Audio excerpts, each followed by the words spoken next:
everyone, welcome back to our channel, Moving to Canada.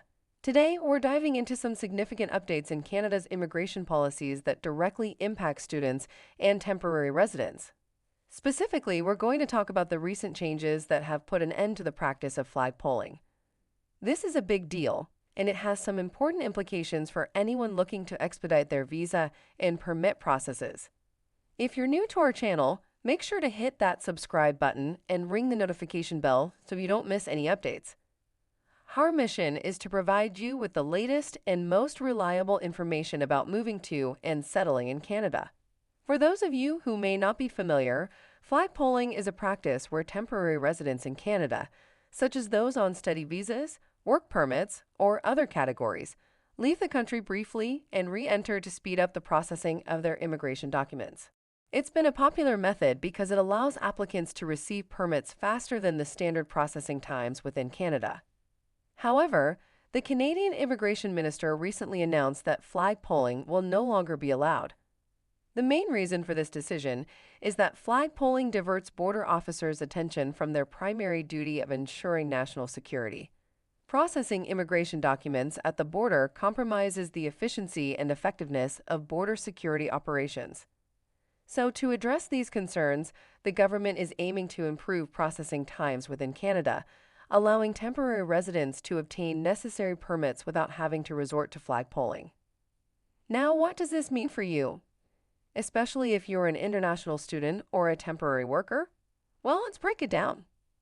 First, if you're currently in Canada on a study visa or a temporary work permit, you'll need to rely more on the standard processing channels within the country. The good news is that the government is aware of the challenges this might pose and has plans to enhance the processing infrastructure within Canada. This includes reducing processing times for applications submitted domestically, ensuring that students and temporary workers can receive their permits more quickly. These improvements aim to streamline the process, making it more efficient and less reliant on border interactions. But that's not all. There are also ongoing discussions between the federal and provincial governments regarding immigration policies. These discussions are crucial because they address some of the tensions that exist between the two levels of government. For example, provinces like Quebec have raised concerns about the federal government's immigration targets and the capacity to accommodate new residents. Quebec, in particular, has seen a significant rise in its population due to immigration, with an increase of 270,000 people over 2 years. This has put a strain on its resources, including housing and medical facilities. The federal government, on the other hand, maintains that increased immigration is essential for the country's economic growth and addressing labor shortages. They emphasize the need for a collaborative approach to manage immigration effectively, ensuring that newcomers can integrate smoothly into Canadian society. Interestingly, Quebec has suggested the possibility of a referendum to let its residents decide on the federal government's immigration policies. This move underscores the province's strong stance on managing its immigration independently and prioritizing its residents' needs and preferences. So, what are the implications of these changes for international students? If you're an international student planning to apply for a study permit or a post-graduation work permit, PGVP, you will need to rely more on the standard processing channels within Canada. The government's promise to reduce processing times should alleviate some concerns, but it's crucial to plan your applications carefully to avoid delays. Staying informed about the latest updates from Immigration, Refugees, and Citizenship Canada, IRCC, is also essential. Regularly checking the IRCC website and consulting with immigration advisors at your institution can help you navigate these changes effectively. The PGWE is particularly important for international students seeking work experience in Canada after graduation.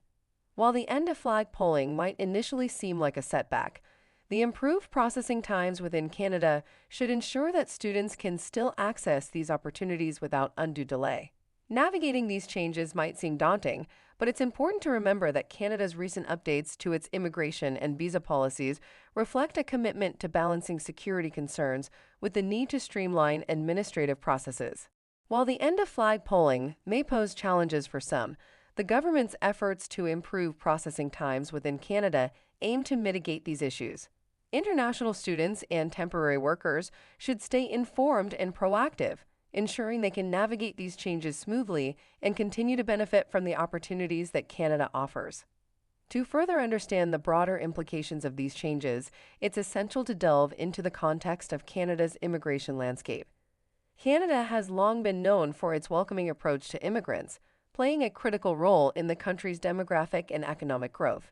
With an aging population and low birth rates, immigration is crucial for sustaining the labor force and supporting economic development.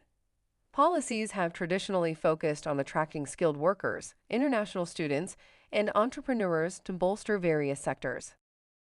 International students, in particular, contribute significantly to Canada's economy. They bring in billions of dollars annually through tuition fees and living expenses and contribute to the cultural diversity of Canadian campuses and communities. Post-graduation, many international students transition to permanent residency, filling essential roles in the workforce and addressing skills shortages. Despite these benefits, the current immigration system faces challenges.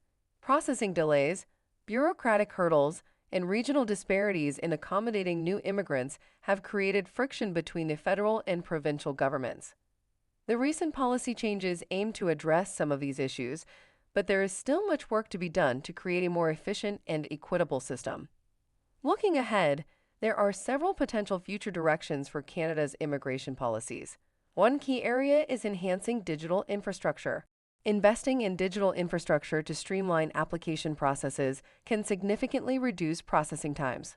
Automated systems for document verification and decision-making can help manage the volume of applications more efficiently. Another important aspect is developing a more collaborative framework between the federal and provincial governments. This includes aligning immigration targets with provincial capacities and ensuring equitable distribution of resources to support newcomers. Strengthening integration programs to help immigrants and international students adapt to Canadian society is also crucial. Language training, employment support, and community engagement initiatives can improve the overall experience and retention of newcomers. Flexible immigration policies that adapt to changing economic conditions can help address labor market needs more effectively. This includes updating the criteria for permanent residency and work permits to reflect current demands. Given these updates and potential future directions, here are some practical tips for students and temporary workers navigating Canada's immigration system. Seek professional guidance. Consider consulting with immigration consultants or advisors at your institution for personalized advice and support throughout the application process. Utilize institutional resources. Many educational institutions offer resources and support services for international students. Take advantage of workshops, information sessions, and counseling services to stay informed and prepared. Before we wrap up, I want to remind you to check out the links in the description section below for free resources and guides that can help you navigate these changes.